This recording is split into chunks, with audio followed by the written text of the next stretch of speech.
Hello and welcome to China Focus. I'm Shelley Zhang.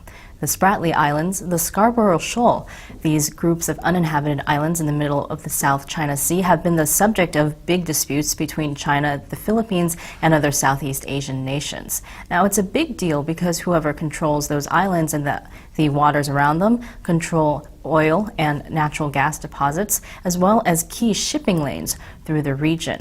Now, tensions escalated again recently when the Chinese Navy sent ships to the disputed area. Here to talk about this, we have a special guest.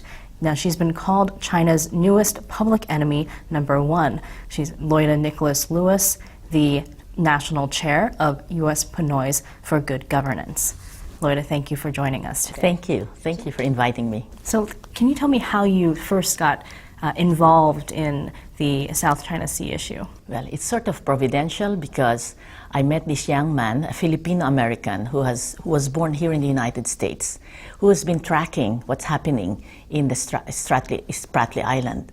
And when we sat across each other, without any intention of talking about Spratly, he started telling me about this billion-dollar biggest oil rig that China has constructed, and according to the China News Agency, was going to be moved to South China Sea.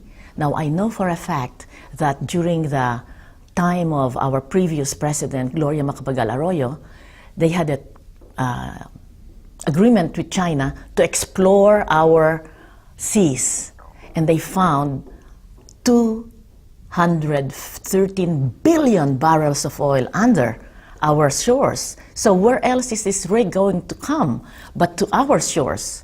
And so we, the U.S. Pinoy's for Good Governance, organized a rally last year, July 8, to say, hey, not on our soil, our oil, stop that. And I think we had some effect because it never moved out of Beijing.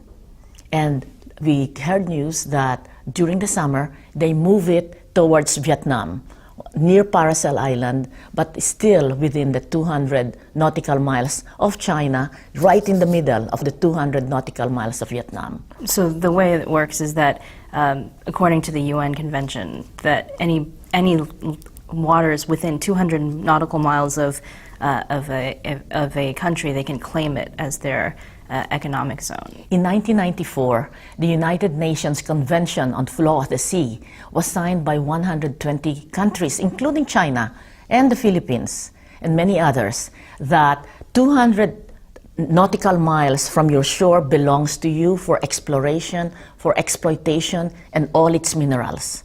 So that's the international law that we are working on. And that's why the Philippines is so adamant that China should not come in, because they are claiming these Scarborough Shoals to be theirs. And it's 120 nautical miles from the Philippines.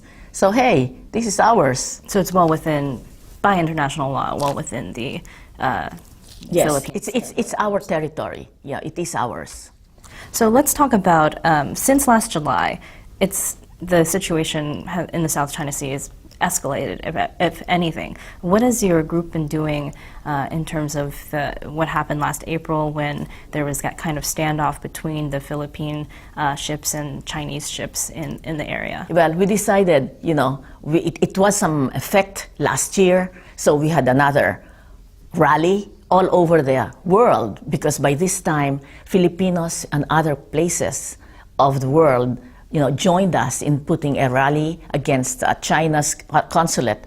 But we said, let's move it up a little higher, okay? Let's have a boycott made in China goods. It's not against Chinese restaurants or anything that is within the country owned by Chinese Americans. It's against China made in China products. And so we launched that, and I guess it has an effect because suddenly the China News Agency, on television, showed me as #1 enemy of China. So hooray for that. Let them know this group can fight back. So you're seeing it as a badge of pride being called public enemy #1? Oh, no. I take it as, yes, a badge of honor. A badge of honor that they know the Filipinos, the 10 million Filipinos in the diaspora will not stand for it. And the corollary is that why not in the Philippines? The Philippines, as many other Southeast Asian nations are intimately connected to China. Economically, they give us loans, they're building our roads and bridges. So within the Philippines, it's very difficult to really spell out, your opposition to China. And so it's the duty of the Filipinos in the diaspora to say, hey, stop it, that's ours. So let me ask, it seems difficult to boycott made in China products. Almost everything's made in China nowadays. Have you found a lot of people are supporting the boycott? Well, a lot of Filipinos in the know, because on the internet, I see all of this connection. We're joining you, all over the world, within the Philippines. Yes, it is going to be very difficult to really make an impact. So we're raising up another level. China, ICBC, that's the biggest company, biggest bank in the world, but it is basically owned by the Chinese government. So what we're doing is we're raising up another level. When they were going to buy the Bank of East Asia, we opposed it under the Federal Reserve Board, okay? And so now that it was approved, it delayed 1 year, but it was approved. So the new owner of the Bank of East Asia, which has 22 branches in the United States, is here now in the United States. So in our rally, the US Pinoys for Good Governance rallied against them in San Francisco. So you're moving it up a little bit. And if they intend to come here by American businesses, banks, we will be there to say, we are opposing your buying anything in the United States because you are disobeying international law. You are not a good partner for the United States companies. So you're trying to raise awareness about what's happening in the South China Sea by kind of educating people when the Chinese businesses and banks come to the U.S.? Yes, we have to internationalize the issue because this issue is very important for world peace, especially for the Southeast Asian and the navigation. The area that's being covered controls almost 1/3 of international navigation. But the most important here is that the oil in the Philippines, if it is exploited, we will be number 2 under Saudi Arabia in terms of barrels of oil. And aside from that, there are trillion gallons of gas, natural gas, within our shore. The Philippines is called Pearl of the Orient. Not only is it a Christian nation, but God has also endowed it with, this kind of mineral resources of wealth, natural gas, black gold. And so the real purpose of all of this is who will share that gold, black gold? Who will share this natural gas? So that is the real question here. So in terms of these high-level diplomatic issues, mostly they're decided between kind of like diplomatic negotiations between like the ASEAN countries or China and the Philippines on a high level. Do you believe that these rallies, these protests, these boycotts will, outside of the area can have an effect? Well, for me, it's already having an effect with China. But the real question here is that Southeast Asia themselves were not willing to come together and issue a communique. So for the first time in 46 years, the Southeast Asian countries, when they met, Cambodia refused, because it is an ally of China, refused to come out with a communique. So within Asia itself, Southeast Asia, there is no willingness to come together and confront a big issue of territorial integrity. So where is the solution? For me, the solution is really in this change of power within China. They are electing a new head of the Politburo, which will be their president. And I believe that is Xi Jinping. And right now, it seems like he disappeared, so we don't know what kind of activity is happening within China. So we are continuing to voice out so that the new leadership in China will listen to us, so that China becomes not the big bully, but the big brother. So that China becomes, if it wants it to be a world power, not a world power that we're stepping on every small country, Philippines, Vietnam, Indonesia, Malaysia, but someone who will help us grow up together as the new century of Asians, and not just China and everybody else poor. Let me ask, last month your group had a global day for praying for peace in the Scarborough Shoal. Do you see a kind of peaceful resolution for this continuing dispute? I do believe in the power of prayer. I mean, let's just do this.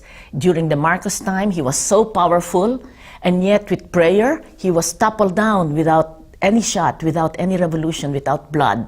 Okay. So here, we are not saying that China should be toppled down, but that the new leadership will sort of be enlightened, that it is good for China to have peace with its neighbors and not have this imperial, this is mine, that is mine, that is mine, which is what they're saying now, the military at least, the military faction, that all of South China Sea belong to them.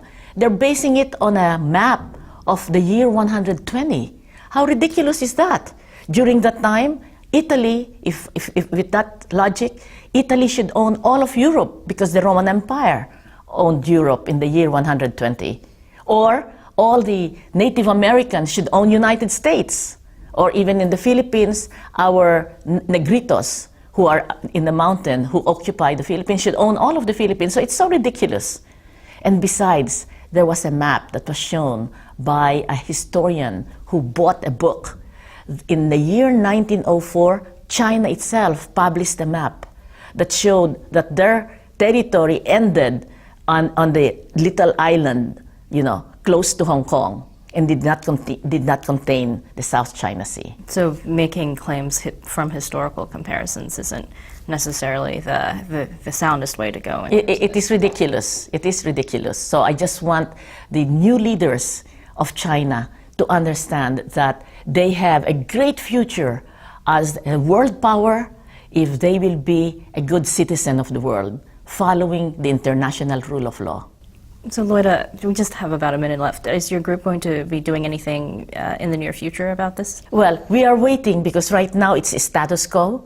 Even if the President of the Philippines, President Aquino, issued a proclamation that the West Philippine Sea is now what we call it. I mean, these are words. As long as they continue to have war on words, that's fine. And we will see. By March, it will be clearer in China who will lead this, a rising superpower. Will it be somebody who says, this is mine? That would be very unfortunate because that was done by Japan in 1940s, World War II. That was done by Germany for World War II, and both of them fell. Okay? So any world power that does not rule under an international rule of law is bound to fail. All right. Well, thank you so much for joining us and letting us know about this issue. And thank you for watching. For more on issues in the South China Sea and other issues in China, visit us at ntd.tv.